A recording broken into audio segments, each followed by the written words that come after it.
एक शादीशुदा जोड़ा एडम और बारबरा मेटलैंड विंटर रिवर में एक कंट्री होम में रहते हैं। बारबरा की कजन जेन बटरफील्ड एक रियल एस्टेट एजेंट है जो उन्हें हमेशा उनके बड़े से घर को बेचने के लिए परेशान करती रहती है, मगर वो मना कर देते हैं। हार्डवेयर स्टोर से वापस आते वक्त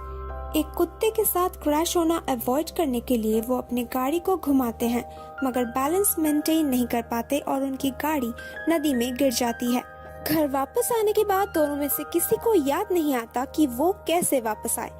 जब एडम घर से बाहर निकलने की कोशिश करता है तो वो एक रेगिस्तान में गिर जाता है जहाँ बड़े बड़े सैंडवर्म्स होते हैं। उन्हें handbook for the recently deceased नाम का एक बुक मिलता है, जिससे उन्हें एहसास होता है कि वो दोनों उस क्रैश को सरवाइव नहीं कर पाए और अब वो अपने ही घर में आत्मा बनकर कैद हैं। जेन उन लोगों का घर न्यूयॉर्क में रहने वाले डीट्स फैमिली को बेच देती है। चार्ल्स, जो कि पहले एक रियल एस्टेट डेवलपर थे, उनकी दूसरी पत्नी डलिया, जो कि एक स्कल्प्टर है, और उनकी टीनेजर बेटी लिडिया। डलिया अपने पहचान के इंटीरियर डेकोरेटर के साथ मिलकर पूरे घर की रिनोवेट करने के बारे में सोचती है। मेटलैंड कपल उन्हें डराने की कोशिश करते हैं, मगर उनका ये प्लान फेल हो जाता है क्योंकि उन्हें कोई देख नहीं सकता, इसलिए वो एटिक में छुपने के लिए चले जाते हैं। ऐसे हालात में बीटल जूस नाम का एक भूत खुद को बायो एग्जॉसिस्ट बताते हुए उन दोनों के पास खुद की एडवर्टाइजमेंट करता है, मगर उससे मदद लेने से पहले वो दोनों उस हैंडबुक को पढ़कर दीवार पर एक दरवाजा बनाते हैं और नेदरवर्ल्ड पहुंच जाते हैं। उन दोनों का केस वर्कर जूनो उन्हें बताती है कि डीट्स फैमिली को कैसे बाहर निकालना है, ये उन्हें खुद सोचना होगा। जब वो जूनो से बीटल जूस के बारे में पूछते हैं तो जून से कहती है वो पहले उनका फॉर्मर असिस्टेंट था, मगर बाद में उसने खुद से काम करने का सोचा। जूनो उन्हें आगाह करती है कि बीटल जूस सिर्फ परेशानियां खड़ा कर सकता है और किसी भी हालात में वो उससे कोई भी मदद ना मांगे।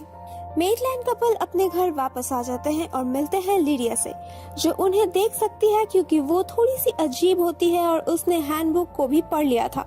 वो तीनों दोस्त तो बन जाते हैं, मगर मेटलैंड्स अभी भी डीट्स फैमिली को उनके घर से बाहर निकालना चाहते थे, इसीलिए वो बीटल जूस का नाम 3 बार लेते हैं और वो उनके सामने मदद के लिए आता है, मगर उसकी अजीब पर्सनालिटी को देखकर उन्हें यकीन हो जाता है कि उन्होंने गलती कर दी है और वो लोग उससे मदद नहीं लेते हैं। एक डिनर पार्टी के दौरान मेटलैंड्स डीट्स फैमिली को डराने की कोशिश करते हैं, मगर उन दोनों की हरकतों की वजह से वहाँ सभी को बहुत मजा आता है। डीट्स फैमिली एटिक में जाते हैं उन्हें ढूंढने के लिए, जब ओथो वहाँ से वो हैंडबुक चुरा लेता है। बीटल जूस एक बड़ा सा सांप बनकर डीट्स फैमिली और ओथो को अटैक करता है, मगर मेटलैंड्स उसका नाम 3 बार लेकर उसे वापस भेज देते हैं। जूनो नीदरवर्ल्ड में मेटलैंड्स को बुलाती है और उनसे कहती है उनकी घटिया हॉन्टिंग और बीटल जूस को मदद के लिए बुलाने की वजह से जीवित लोगों को आत्माओं के वजूद के बारे में पता चल गया है और अब ये उन पर है कि वो डीट्स फैमिली को जल्द से जल्द उनके घर से कैसे भगाएं।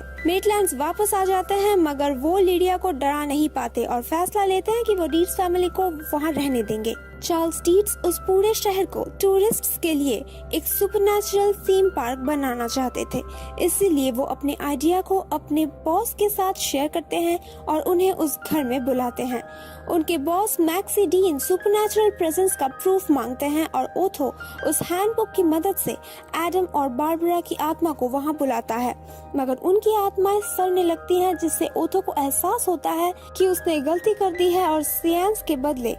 एक्सोर्सिज्म कर बैठा है। लिडिया बीटल जूस के पास मदद के लिए जाती है और वो इस शर्त पर राजी होता है कि लिडिया उससे शादी करेगी ताकि वो अपने मर्जी से इंसानों की दुनिया में आ जा सके। लिडिया के राजी होने पर वो मैक्सी डीन, उनकी पत्नी और ओथो से मेटलैंड्स को छुटकारा दिलाता है और एक डरावने पादरी को बुलाकर लिडिया से शादी करने की कोशिश करता है, मगर एन वक्त पर बारबरा वहाँ एक सैंडवर्म की सवारी करते हुए लिडिया को बचाने आती है और वो सैंडवर्म बीटल जूस को निगल लेता है। मूवी की अंत में हम देखते हैं मेटलैंड्स और डीट्स फैमिली खुशी खुशी उस घर में रहने लगते हैं और नीदरवर्ल्ड में अपनी एंट्री टिकट को लेकर बीटल जूस बेसब्री से इंतजार करता है और एक विच डॉक्टर से अपना टिकट बदल लेता है, जिससे गुस्सा होकर वो विच डॉक्टर उसका सिर धड़ से छोटा बना देता है।